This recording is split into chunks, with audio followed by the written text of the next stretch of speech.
రేవంత్ రెడ్డికి నిజాలు మాట్లాడు ఆయన జీవితంలో రాదు.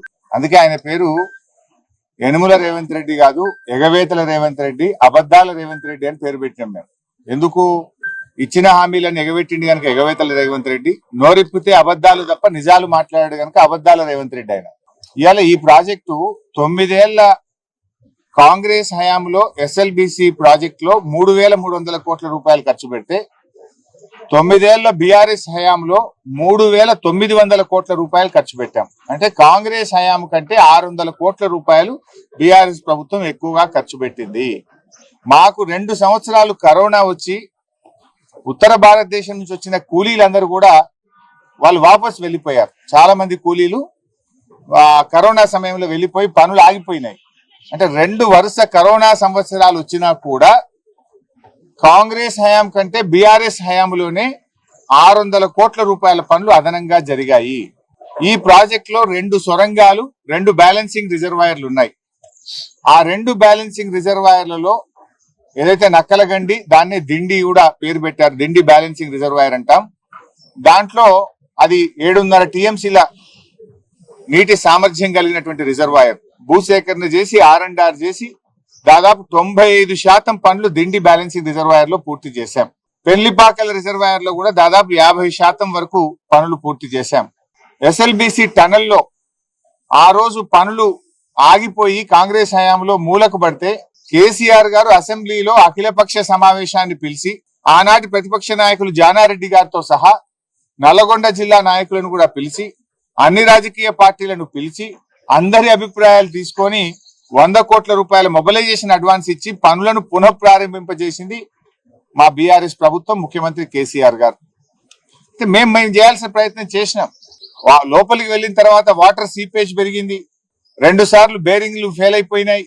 అమెరికా నుంచి స్పేర్ పార్ట్స్ తెచ్చి టెక్నీషియన్స్ తెప్పించి దాన్ని మరమ్మతు చేపించి కూడా మేము పనులు ముందుకు తీసుకుపోయాం. బీఆర్ఎస్ హయాంలో 13 కిలోమీటర్లు టనల్ పనులు మేము పూర్తి చేశాం. అంటే అంత బాగా మా హయాంలో పనులు జరిగినాయి. అటు రిజర్వాయర్లు చేసినాం, 13 కిలోమీటర్ల టనల్ చేసినాం. నేను అడుగుతున్నా రేవంత్ రెడ్డిని, నువ్వు 15 నెలలు అయింది గవర్నమెంట్ వచ్చి, 15 మీటర్లు తవ్వినావు. నీ 15 నెలల్లో 15 మీటర్లను తవ్వినవా ఎస్ఎల్బిసి సొరంగం అని అడుగుతున్నా నేను. ఎవరు పని చేయండి? మేము 13 కిలోమీటర్లు తవ్వినాం. కానీ రేవంత్ రెడ్డి 15 నెలల పాలనలో ఎస్ఎల్బిసి సొరంగంలో 15 మీటర్ల పని కూడా జరగలే. 15 తట్టల మట్టి కూడా ఎత్తలే. నువ్వా మాట్లాడేది? ఇవాళ మేము కాళేశ్వరంలో 203 కిలోమీటర్ల టనల్ తవ్వాం. పాలమూరు ఎత్తిపోతల పథకంలో 100 కిలోమీటర్ల టనల్ తవ్వాం. మేం పనులు చేసి చూపించాం. ఎస్ఎల్బిసి సొరంగంలో కూడా 13 కిలోమీటర్లు తవ్వాం. 3,900 కోట్ల రూపాయల పనులు బీఆర్ఎస్ ప్రభుత్వం చేసింది.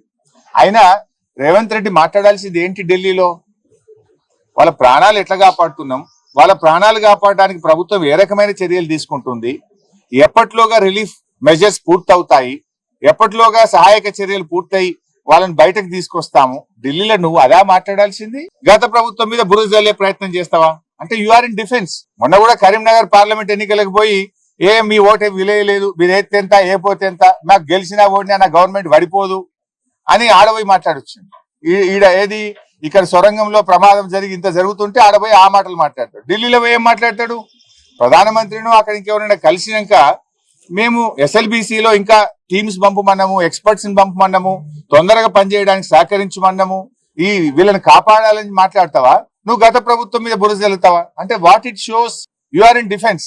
నువ్వు తప్పు చేసినావు, నీ ప్రభుత్వం ఫెయిల్ అయిపోయింది, నీ చేతగాంతనం వల్ల, నీ ప్రభుత్వ వైఫల్యం వల్ల ఇలా 8 మంది ప్రాణాలు గాల్లో ఉన్న పరిస్థితి ఉన్నది. నీ ప్రభుత్వ వైఫల్యం స్పష్టంగా కనబడుతుంది కనుక దాని నుంచి బయటపడడం కోసం రేవంత్ రెడ్డి గారు గత ప్రభుత్వం మీద బురద జల్లే ప్రయత్నం. పోనీ అందులో నిజాలున్నాయా? గత ప్రభుత్వం ప్రాజెక్టు వడించుకోనే లేదట. మరి 13 కిలోమీటర్లు దవ్వింది నిజం కాదా? 3,900 కోట్ల రూపాయలు ఖర్చు పెట్టింది నిజం కాదా? దిండి పెళ్లిపాకల రిజర్వాయర్లు నిర్మాణం జరిగింది నిజం కాదా? దీనికి సమాధానం చెప్పండి రేవంత్ రెడ్డిని.